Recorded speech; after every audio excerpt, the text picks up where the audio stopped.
Il existe de nombreux témoignages de personnes ayant soudainement disparu, téléportées à travers des tunnels dimensionnels, ou des portes des étoiles. L'un des exemples de téléportation les plus célèbres a eu lieu le 24 octobre 1593.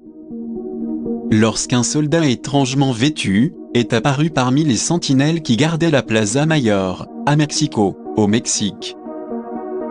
Ce soldat portait ce qui semblait être l'uniforme d'un garde, mais qui ne ressemblait pas du tout à l'uniforme porté par les autres gardes autour de lui. Ce jour-là, le soldat espagnol Gil Pérez était de garde au palais du gouverneur de Manille, aux Philippines.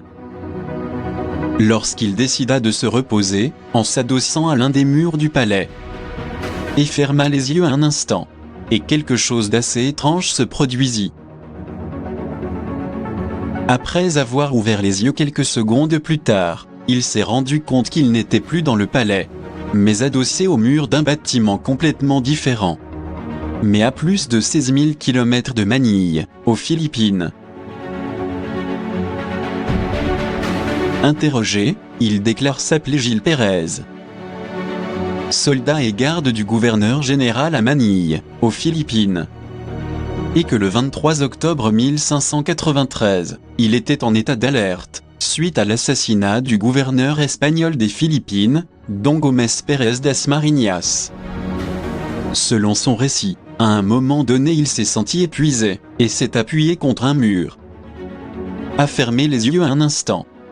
Mais lorsqu'il les a rouverts, il s'est retrouvé dans un endroit inconnu, entouré d'images et d'odeurs nouvelles.